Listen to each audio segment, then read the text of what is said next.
Hey everyone, it's Jenny. And Angie, and we are Terror in the Tri-State. where we talk about crimes, murders, mysteries, conspiracies that all happen in the wonderful, creepy area where Kentucky, Ohio, West Virginia meet. Ooh, yes. So, from today's thumbnail, you can guess that the case we are going to be talking about is the tragic murders of the doctor's daughter and the elderly couple.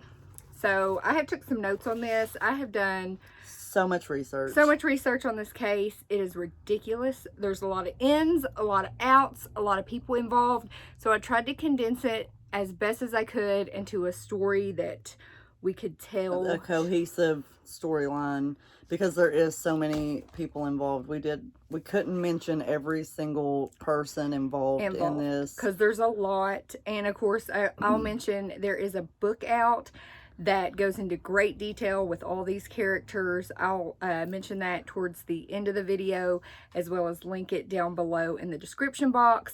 And I will also tell you about a show on Investigation Discovery that tells about this case as well. And it's condensed. So the book, if you want the most information, details.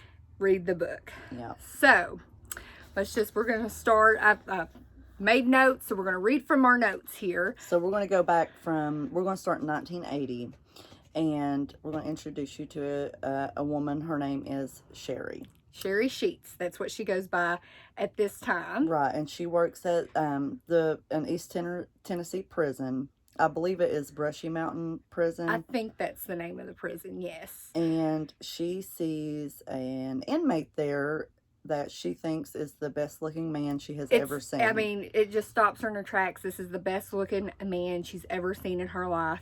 And she needs to know all about this man, and she wants to get with this man. And this man's name, his name is Benny Lee Hodge. He was serving his 9th year of a 24-year prison sentence for armed robbery. Yes. Yes. And so he had been in there for a while. I mean, he was in there for 9 years already, obviously, and he was the chef for prisoners and guards. They would even let him sign out to go grocery shop, like sign out of the prison. He's in there for armed robbery, 24-year sentence. They let this man out to grocery shop. To get what he needs so he can cook for everybody at this prison. Right. So he's got a lot of leeway here at this prison. They said he doesn't really talk to anybody. He keeps to himself. I guess he's just doing his time, focusing on what he needs to do. And so anyways, eventually him and Sherry start talking. Right. They start talking. She is a guard there, and she is married, by the way, with children. She starts having an affair with Benny Lee Hodge, where he is able to sign out to go to the grocery store. They are busted, Sherry and Benny, at a motel together. A motel by some people at the prison. Right. They had suspected something was going on with Sherry, so, just gaga over this prisoner. So they were kind of looking at that. They get busted, so nothing happens to Benny, but Sherry gets fired from her job. Yes. So... So we're going to fast forward to 1982. Benny is now out of prison, and he and Sherry are now moved in together. He kind of works some odd jobs, I think like construction jobs and some like painting jobs. I mean, he couldn't find steady work with his criminal background. Right, so it was just odd jobs, whatever he could find, handyman work. And Sherry worked, I think she had worked at a Kroger. She had worked at a hosiery factory. Right. She had other jobs. Of course, she worked as that prison guard before, but she did not like to work. She did not like to work, and she did not like authority.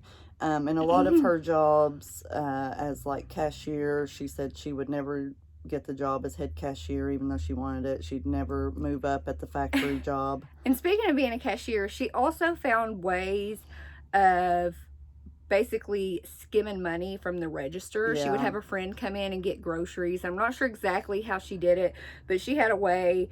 She knew where there was money, she was going to get it. Apparently she was really good with numbers, really smart with she was not necessarily smart with money, but she was good with numbers, we'll say that. Yeah. So she didn't like to work and she didn't like authority. So we'll get back to... So Benny and Sherry, they get, they come up with the plan. They're like, how can we make money fast? Let's just rob other criminals, right? Right. Who's going to care? They're other criminals, you know. Is another criminal going to report us to the police? We can be smarter than them, right? So they do that for a while. And also during this time, Sherry meets this Asian immigrant, and he really needs a green card. And so she agrees to marry him. This is totally just a business transaction. She agrees to marry him. So now her name is Sherry Wong. And so she gets married. I think she gets paid like 50,000. I thought it was 30, 50, something along. It was a little chunk of change that it was enough to agree to marry the guy, and then I guess he went on wherever. And anyway, so Benny and Sherry, their relationship was kind of a wild ride. Now, they were robbing criminals. They weren't really into drugs, but Benny was into women, which Sherry did not like.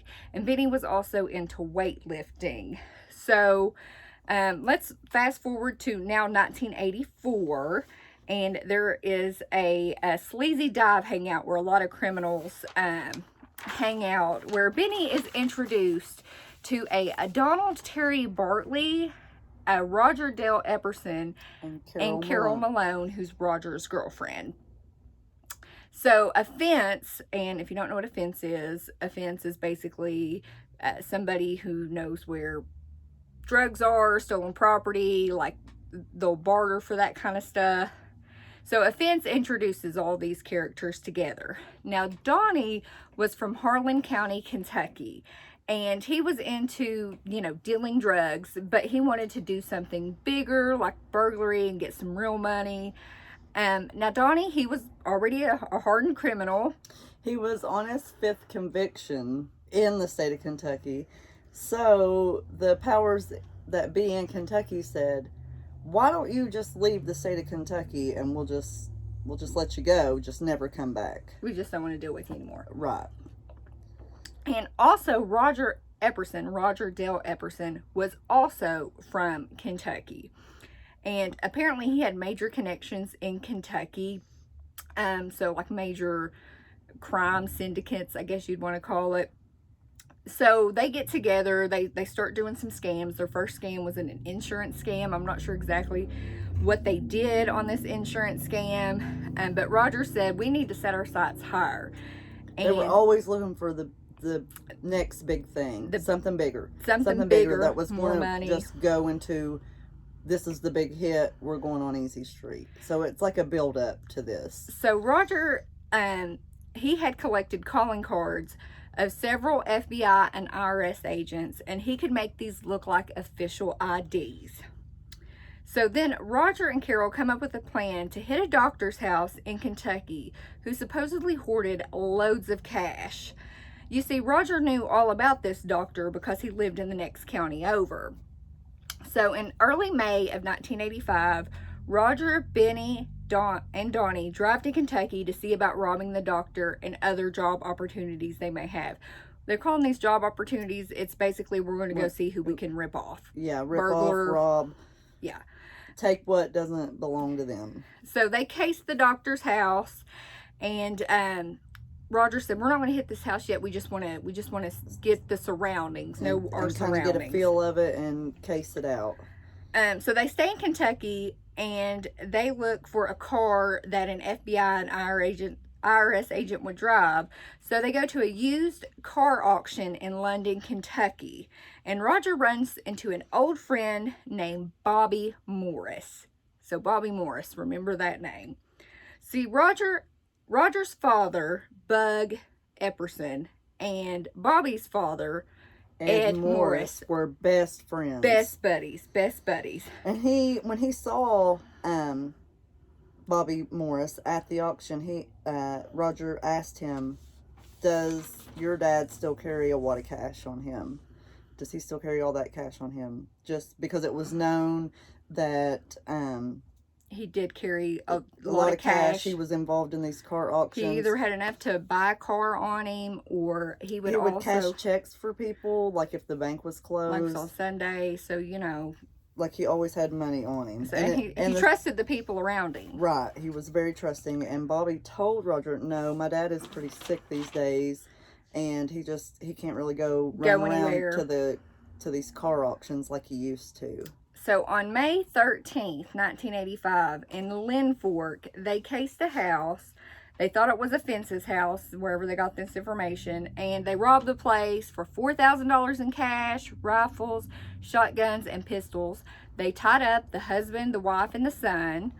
If one of them was a fence, it was kind of weird because they didn't have anything to hide, and they contacted the police immediately. Right, and usually if it's a fence or another criminal, they don't go to the police because they know they're going to get in trouble for whatever they were involved in. Even if they did get robbed, if they find drugs and stuff in the house, they're going to get in trouble anyway. And they tell the police that the suspects gained entry into the house posing as federal agents. This sticks out because this is more sophisticated than your normal home invasion or just your random burglary. People posing as federal agents.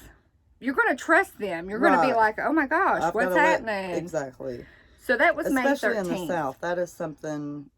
FBI, IRS, oh my goodness. Right. So Memorial Day, 1985, they go to Rome, Georgia. See, I think Lynn Fork was in Tennessee. Right. So then they go to Rome, Georgia, which is on the Tennessee-Georgia border. Right, and they knew some Tennessee, Kentucky boys down that way, too. Other petty criminals and stuff like that. And they say, hey, we know this fence. They live in this house. They got some money. Let's go rob them. Let's go rob them. And said that they had money, drugs, all this stuff. Well, they go in. I think it is Benny and Dale act like the No, IRS. It's Benny and Donnie. Act like the IRS agents. They are like dressed in suits. They are the IRS, and they need to come in to talk to these people. And once they get in the door, Roger comes out from nowhere and ties them up. They tie them up. They ransack the house. They don't find much. They find a little bit of jewelry and a coffee table that one of them really takes a liking to. I'm not sure which one of these people really like the coffee table, but that tells you that is some hillbilly stuff there. To be like, I will steal your coffee table. But anyway. And of course, the brothers who they organized this crime with, of course, did not have the right intel. Right. This family was not in any way. This was just like a normal mom, dad, and a grandma and some kids in the house trying to have an evening together that get terrorized by this group of boys from down south Kentucky. And they had, like my sister said, they didn't have anything but the coffee table and a little bit of jewelry. Yeah, that's all they got away with. And they reported it to the police immediately. Now, so they weren't injured. They weren't hurt. Nobody was hurt. They were able to untie themselves. So Benny and Donnie are in one vehicle together, and Roger is with these brothers in another vehicle. Now, the vehicle that Roger's in with these brothers gets stopped by the police. So they obviously get arrested. Now, Benny and Donnie, they get out of Dodge. They like, we got to get Sherry, back to Kentucky or Tennessee one. And Sherry, get out of Georgia. So Sherry is, she's making a plan. She's hiding them in these different hotels.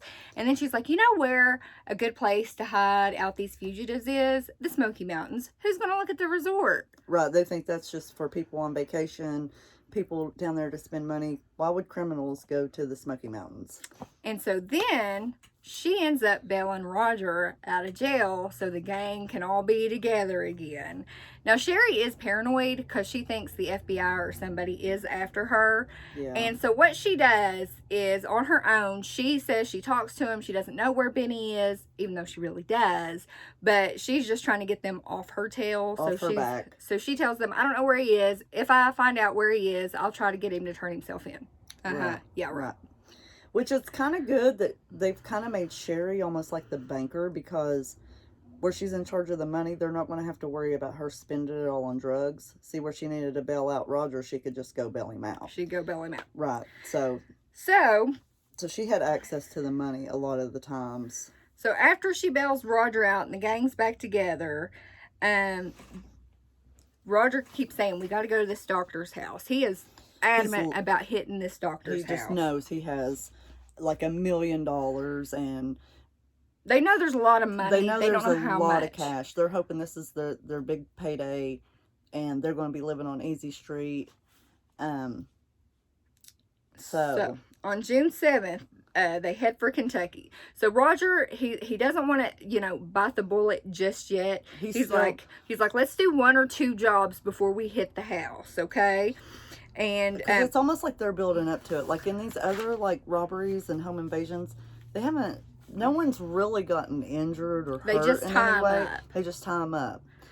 But now it's like it's escalating. It's getting more crazy, and they're getting more money hungry. And for some reason, Roger is now like the head of the gang. Like he's making all the plans. Right. And so he tells them that they need to stay in the woods, so the cops would never look for him in the woods. So they go to this campsite. And on June 16th, 1985, on Father's Day, Roger, Benny, and Donnie drive to a friend of Roger's named Harold Clontz and ask to borrow his van. And they'll let him use the T-Bird. Roger had a T-Bird and said, hey, you can use my T-Bird. Let me use your van. I need it for a little bit. And the guy's like, okay, whatever. That's fine. And it was only for a few hours, so I guess maybe Roger told him, I just want to use it to move or something. Some stuff, or who knows. Because most people would be like, why do you need it for a few hours? Who knows what kind of BS story Roger told this guy to get his van. He just really needed a van. Right. So later on that night, about 11:30 at night, in Jackson County, which is Greyhawk, Kentucky, 2 young men in a pickup were driving home from a drive-in, and they were passing through the small town of Greyhawk when a van pulled out in front of them, almost hit them, by the way. Because it was flying. And they noticed that the van pulled out from Ed and Bessie Morris's house. That was kind of weird. They're elderly. They don't really have company late at night. Yeah, it was just very weird. So it stuck out to these people that witnessed that van. Okay, so now the next morning, June 17th, 1985, Jerry Morris, who is Ed and Bessie Morris's youngest son, goes to check on his parents because he normally does. That's just how he goes about his routine. They live in Greyhawk, and his parents are Ed and Bessie Morris. And Ed, 63 years old. He's not in the best health. He has walking pneumonia. Now, Bessie, 69 years old, also not in the best health. She had cancer in one of her eyes. So as he approached the house, he noticed that the door was ajar, which was weird because his mom always feared somebody getting into the house. Would break in or something. So she had this fear. So she always had the door locked. So he knew right away that something's not right. So as he walks in, he sees his father's feet on the ground. And then he noticed that his father is tied up and there's blood everywhere. So then he runs down the hall to his parents' bedroom. And his mother, she was laid across the bed with her hands and feet tied up, blood all over her, and he knew that both of his parents were dead. Who in the world could have done this? Something so horrible. And he was like he was very distraught. He was distraught, traumatized. He couldn't even hardly speak about it because it was just what he saw his parents just brutally murdered. It's like, how do you talk about that? That's just something, like, I couldn't even imagine. He was 40 years old at the time, which I'm just thinking, oh my gosh, like. And then you just see your parents that haven't done anything to anybody and they're brutally murdered in their own home. So we have that happen. So the boys, I call them boys, men, outlaws, whatever you want to call these three stooges, they go back to the campsite and they now have, I think they each have like $1,000 in cash or whatever, but they're kind of quiet. They're not they're not really speaking about anything. They're not talking to Carol or Sherry about what's happened, that job that they did. So the next morning, they leave their campsite and they wander aimlessly around. And Roger's like, let's not forget about the doctor. Roger has this doctor in his head. Like, for some reason, he can't get the doctor's house out of his head. So he's like, well, maybe we should get out of Kentucky for a little bit. And let things simmer down. And Sherry But I believe that Sherry and Carol probably really didn't know. They didn't know exactly what type of job that they had done. So nobody but them knows what job was done. Exactly. But then Sherry mentioned she has a friend in Florida. And here is the one thing. What is it with Kentucky and Florida connection? There's always something. There's always Even somebody. If it's criminals, they flee Kentucky to go to Florida. Florida, they flee Florida to come to Kentucky. Because that's where People they're from Kentucky love to vacation in Florida. There's just some sort of weird link between Kentucky and Florida in a lot of these cases we've been researching. It's just the way it is. Point that out. So Sherry has a friend in Florida and asked if she could stay down there a while. They're like, okay. And, you know, and Sherry, she figures, you know what, she's not going to ask the boys what they did. She's better off not knowing. And they'll just go on their way down to Florida. So they're in Florida, but back to Kentucky. Investigators from the Kentucky State Police were in Greyhawk, and they discovered Ed and Bessie Morris brutally murdered in their house. The house had been ransacked, went through, tore upside down. It had been robbed. It had been robbed, and they also noted that Bessie was tied with a ripped cord from an alarm clock, and it had stopped at 10:43, which means that they kind of knew when the time of death was.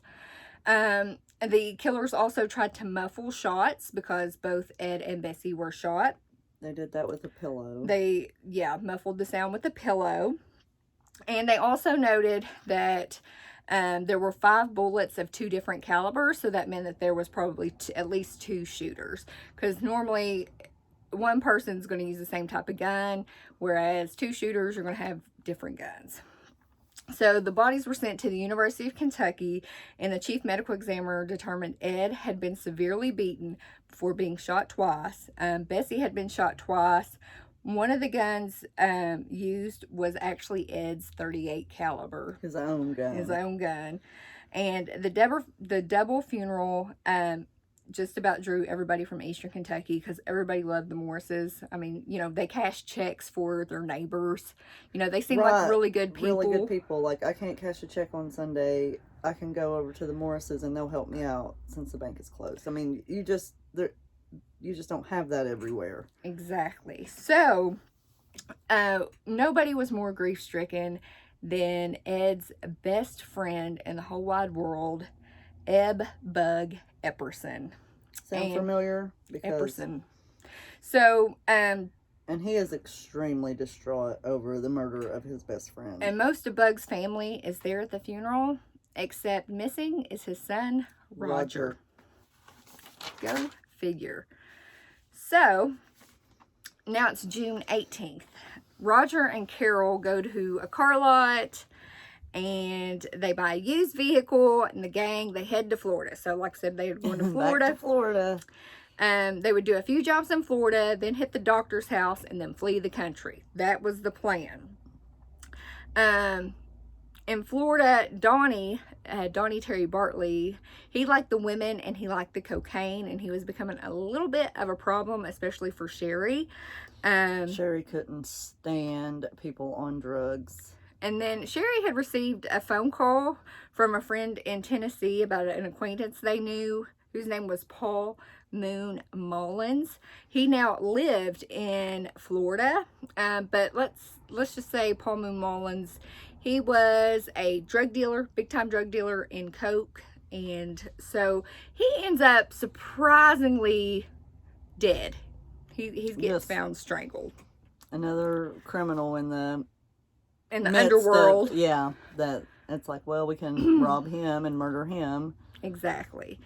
So now the men, the gang, they were making their plan for what Roger called the $1 million lick, because Roger is obsessive compulsive about this doctor's house. And I guess he kept calling it the $1 million lick.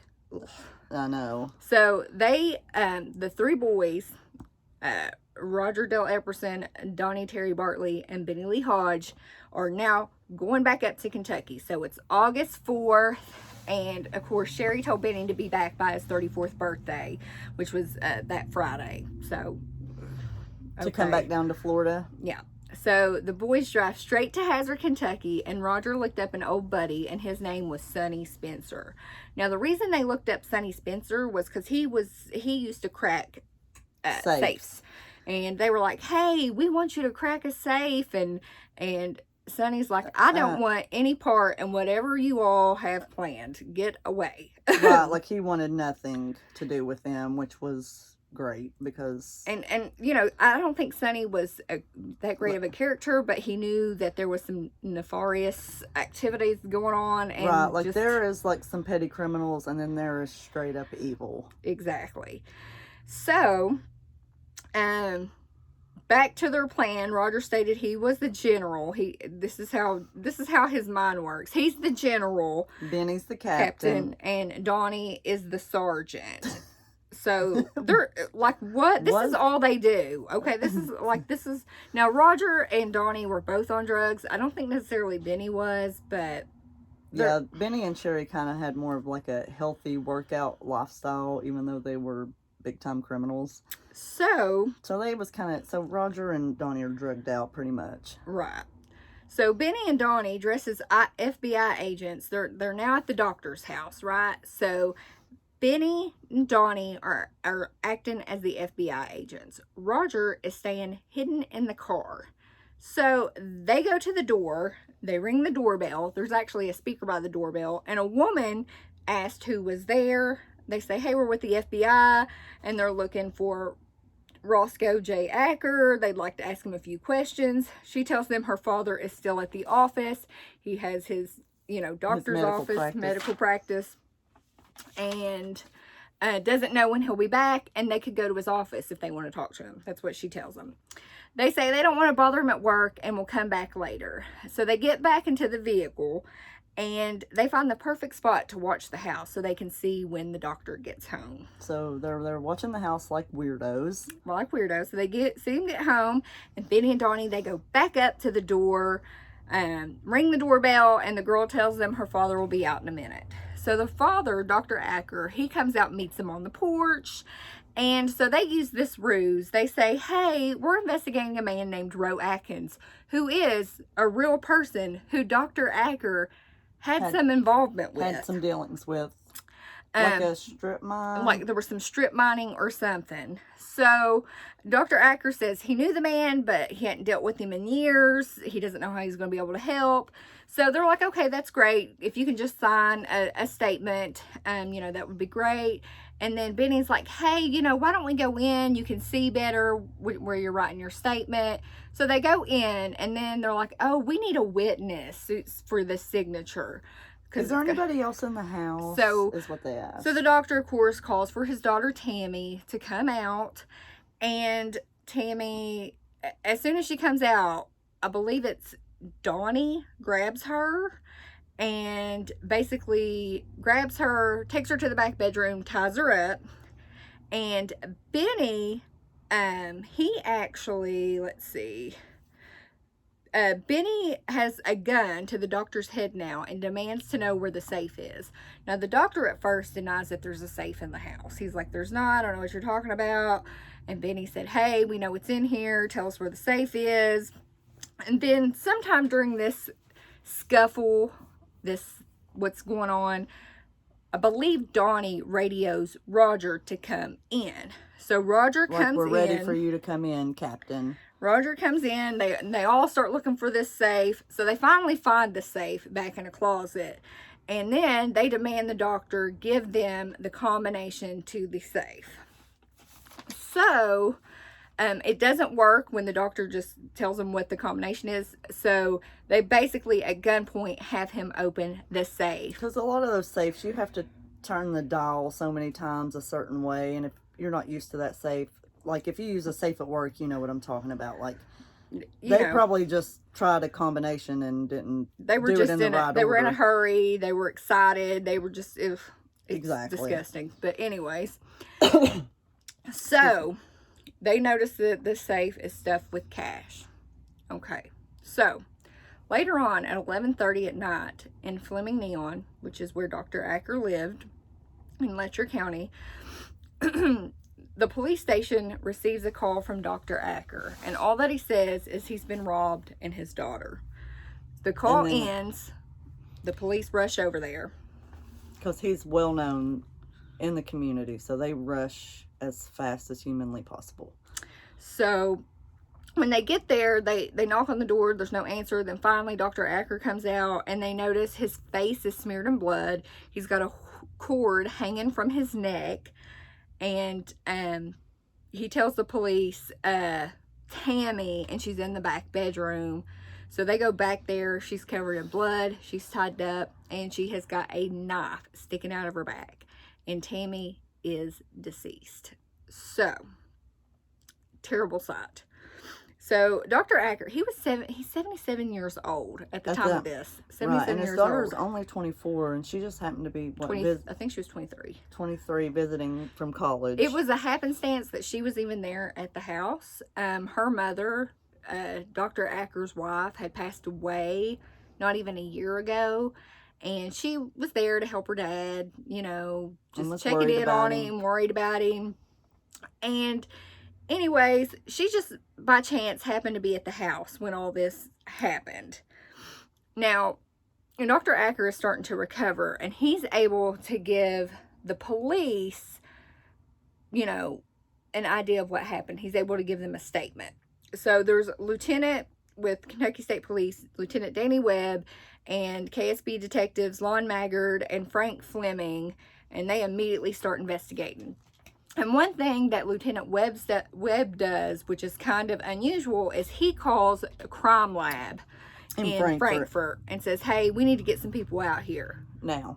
And they're from Frankfurt. I guess they're specialists. He wants them there. They want them on the scene. So the experts come in, and then they get the statement from Dr. Acker, and they learn that the killers posed as FBI agents. That's how they gain entry into the house.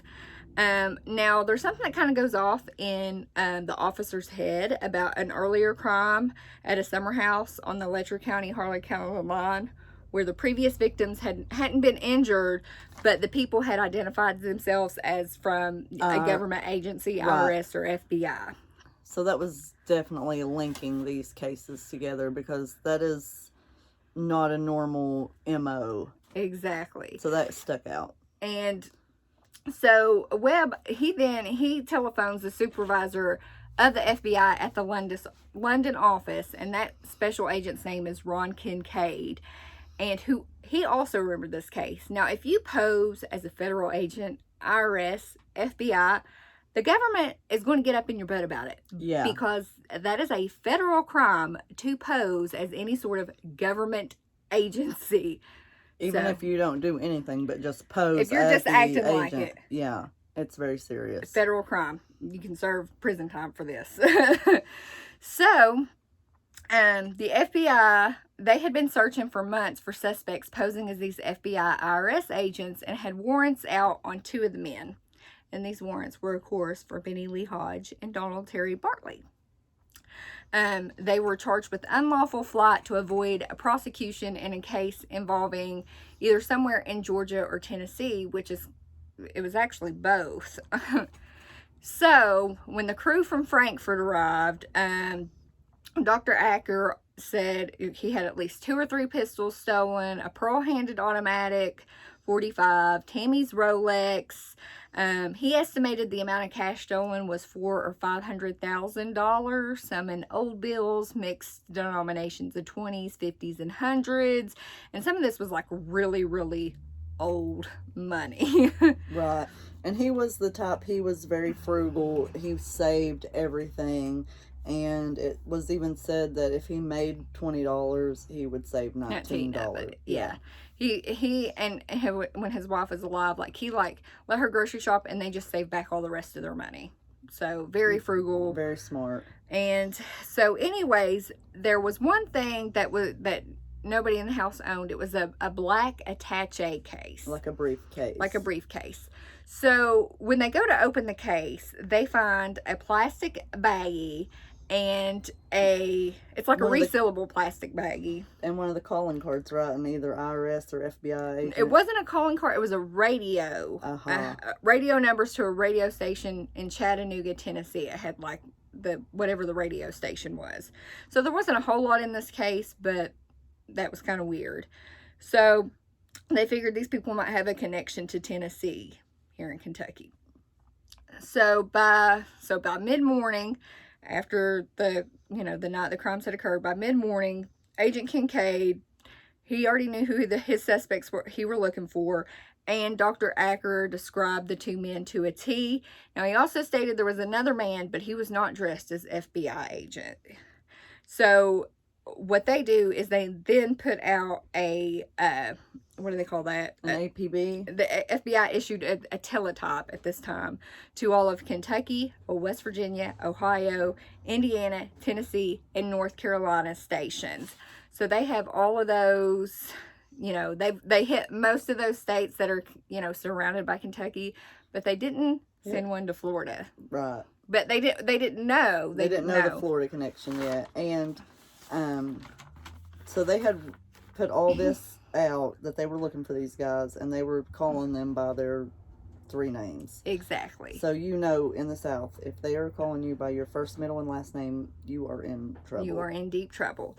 So the 3 men make it back to Florida, and Sherry begins to count all the money that they got from this robbery. And they estimate, she counts, and of course she's had to count it a couple times, but her estimated was $1.9 million to $2 million in cash. Just in cash, not even counting the jewelry, Rolex, guns, all that kind of stuff that they took. So, within 48 hours of the crime, Lieutenant Danny Webb, he has a lot of contacts. He's really liked in the community. He's kind of like he kind of gets his people. He's from the area and he kind of understands, so people are willing to talk to him. And of course, his research and his contacts, he gets some information that pays off. So he actually goes and speaks to Roe Adkins, the guy who the boys said to Dr. Acker, hey, this guy, blah, blah, blah. About the strip mining. So they go to Roe Adkins and they ask him, hey, how long have you known Roger Epperson? And Roe's like, about 2 years. And that they met through Sonny Spencer. Remember the guy who's able to crack safes, but told the boys, hey, I'm not getting involved in whatever you're getting involved in. So, Epperson, Spencer, and Adkins at one time were going to work some sort of job with strip mining. And I don't know if that's how Dr. Acker also got involved. But there was going to be some big job. Anyways, it didn't pan out. It all fell through, but Epperson obviously knew that Dr. Acker had all this money. They knew he had all this money. So this is probably where that plan formulated in his head and never stopped. And so then Lieutenant Webb, he goes and visits the Epperson family. And when he goes there, he meets Mildred Epperson, which is Roger's mother. And they said, hey, have you seen Roger? When's the last time you seen him? They said, oh, it's been years. And then Bug Epperson comes out and he is bawling. And he says he doesn't have a son named Roger. Well, he does, but I think he now realizes what Roger has done. Right. So then it clicks with Lieutenant Webb.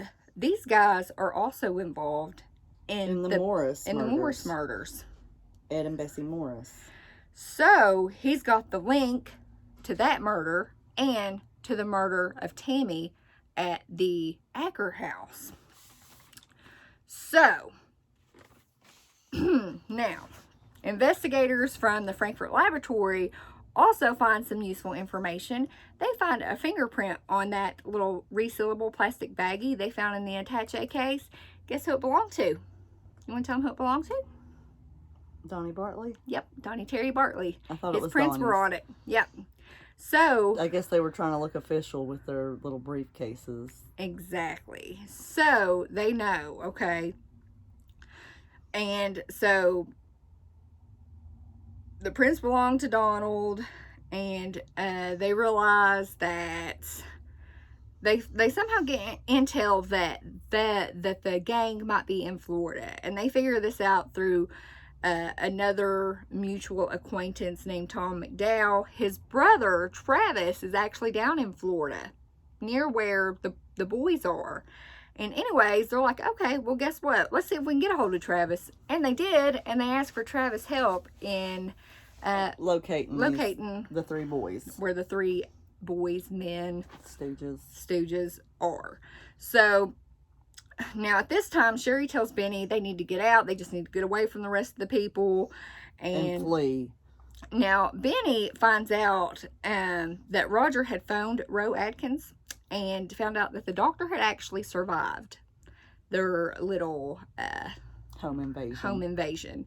And of course, Benny doesn't want to tell Sherry that. And there's also warrants out for all three of their arrests. Roger assured Benny and Donnie nobody knows where they're at. Roger's carefree. Nobody knows where we're at. We're in Florida. Who cares? They're spending money left, right, hand over fist, cars, drugs. Like being totally reckless. It's ridiculous what they're doing with this money. And anyways, so the FBI, they get a helicopter down in Florida. And now they want to catch Roger first, but they see Donnie and Benny about to leave, and they're like, hey, we don't want them to get away, so we're just going to have to take them first. And they get to him, of course, and they arrest him. They eventually find Roger. They arrest him too. When they searched the condo where the group had been staying at, I believe it was in Ormond Beach, Florida, they found a police scanner, a map of Kentucky, a radio frequency booklet with Kentucky codes marked, currency wrappers from the Bank of Whitesburg, and more than $75,000 in cash. Searches of their vehicles yielded small amounts of cocaine and marijuana, two-way radio, a brown cotton glove, knives, guns, and a homemade, how do you say that, a garrote? Garrett, consisting of rubberized cords on both ends, led the police to check recent Florida homicide cases involving strangulation. And guess who? The Paul Moon Mullins case stuck out, which the boys did that case. And that was in Florida, right? And that was in Florida. They got some cash and some cocaine from that little home invasion murder that they did. So, as Roger's being transported back to Kentucky, Officer Fleming, he asked which one of the boys stabbed Tammy. They want to know who killed her, right? And he says Donnie Bartley did it because he was upset that she wouldn't give him a blowjob. That was what Roger said. And then Roger's like, I'm only going to talk if I walk. So Roger's under this impression that if he talks, he'll have no charges against him. Which is ludicrous. Beyond ludicrous. So anyways, back in Kentucky, they're all back up here. Now, the boys end up getting married to their respective girlfriends, so they don't have to testify. That way, Sherry and Carol and the other one, Donnie's girlfriend, they can't be compelled to testify if they're married. And and the exchanges of the vows meant that under Kentucky strict marital exclusion, that they can't compel a spouse to testify. I don't think that's in every state, but it is in Kentucky. So and it still is, I'm pretty sure. I think it is as well. So Benny and Roger were transferred to another prison, and Donnie stayed behind. And Donnie's like, you know what? I'm going to tell what I know. I'm going to tell what I know, and I'm going to see what happens. So they're like, you know what? Talking. He just starts jibber jabbering. And he says that the attorney he had is not good. He's relaying information to the other two defendants in this case. And he wants a court-appointed attorney. He's fine with that. He talks about the botched Rome, Georgia robbery where they acted as IRS agents. He talked about how they made the fake IRS FBI badges. He accounts for the killings in Jackson County of Ed and Bessie Morris. Now, he says he was the lookout and he stayed behind, but that they had gained entry because Roger, of course, knew the Eppersons, shook his hand before he walked in the door, and then they proceeded to go in and murder them and rob their house. So that's how that one went. And let's see, I guess from that one they had netted $4,000 in cash and some guns and what have you. Then Agent Kincaid noted that Donnie didn't know who had killed each victim, but Donnie said that Benny Lee Hodge described the murders to him, saying Roger clubbed the old man in the head with the gun going off twice. Benny finished the job by firing his gun through a pillow into the man's head. Benny went to the bedroom to find Roger had shot the woman with a 9mm pistol. When Benny stated she was still moving, Roger shot her again and killed her. They left for Florida the next day, and the agent said, did you all do any more serious crimes in Florida? He, confesses to the Paul Moon Mullins in Florida, and that the guy used the FBI cards to gain entry into that house. They tied him up and watched as Epperson choked Mullins with an extension cord, and that robbery netted $10,000 in cash and cocaine. Next was the Acker robbery and murder. Donnie stated he took Tammy to the back bedroom and he tied her up but didn't kill her. And they forced the doctor at gunpoint to open the safe, and they stuffed money in pillowcases with the doctor tied up. Roger and Donnie, with the doctor tied up, Roger told Donnie, this one is yours, meaning that he has to kill the doctor. Because he had not participated in the Morris murders. And that way, if he participated in this murder, he couldn't say anything. He was just as guilty as all of them. He wouldn't be able to rat him out, per se. So, Donnie gets an extension cord from a curling iron. He wraps around the doctor's neck. And as he does that, somehow it, goes up around the doctor's mouth. And then that really makes Roger upset. And so Epperson jerked the cord back down and told Donnie Bartley to do it right. He said, do it right, dumbass. Which I can just... you can just see this guy. These characters, I don't even know, it just blows my mind. Anyways. So... and then they said at this point the telephone started ringing. They got scared. They leave. Now, Agent Kincaid said, what about Tammy? Who killed Tammy? And Donnie claimed that Benny said, I'll take care of it, and went back there with a knife and stabbed her to death. And he also told Benny told Donnie in the car that he knew the girl was dead because he felt the knife go all the way to the floor. So, Donnie spills the beans on everything. Now, I don't know. I believe there's some truth to what Donnie said, and I don't know if that's necessarily the way it all occurred. And will we ever know who actually murdered Tammy? I don't know. We don't know. Because but they're all guilty. Yeah, they're all guilty in all of the murders, obviously.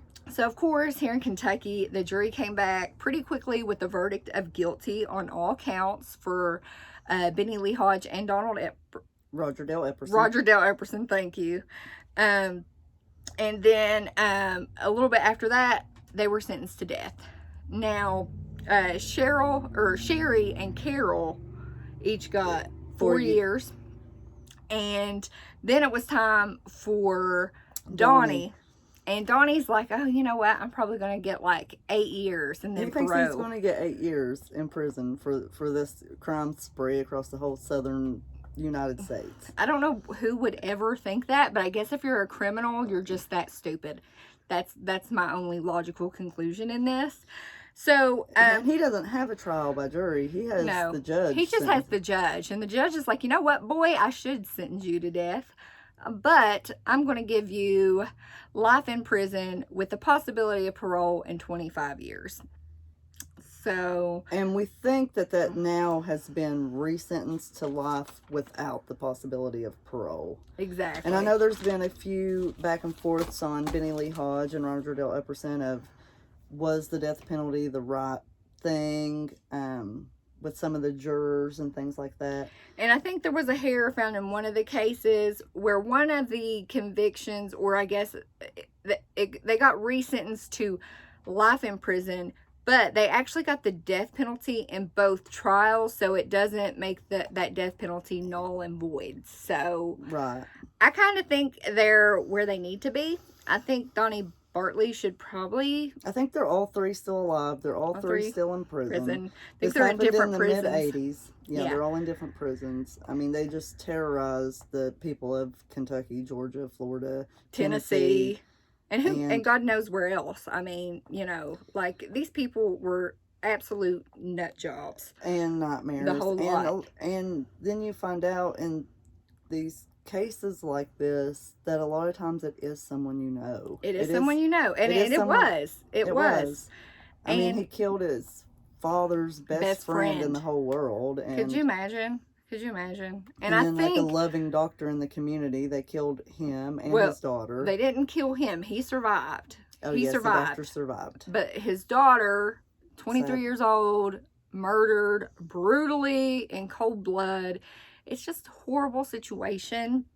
So, the book that I did all this research that helped me tremendously is called A Dark and Bloody Ground. And I believe it is by Donnie O'Brien.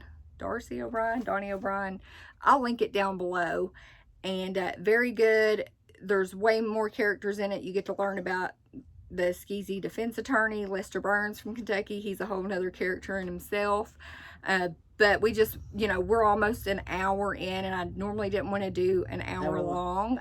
But this case... She did so much research on this and was really invested in this of looking up these people's lives and seeing what they went through. And just from our research, we know in that community in Letcher County, Harlan County, Fleming Neon, Greyhawk, those areas, they will never forget about these murders. No. And it affected their communities very badly. Even to this day. Even to this day, a lot of the law enforcement and just people of that time talk about how horrible it was, how scared people were, because how are you going to say no if someone says they're the FBI? And there's an episode on Investigation Discovery. So if you have Discovery Plus, Investigation Discovery, it is the show Southern Fried Homicide. And it is season 2, episode 3. And it is titled Knock Knock You're Dead.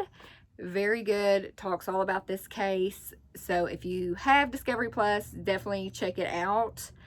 And I think that's all we have on this one. So we will see you soon. We're investigating the next one now. So keep watching Terror in the Tri-State. Terror in the Tri-State. Give it a thumbs up. Leave your comments below and subscribe. Bye. Bye.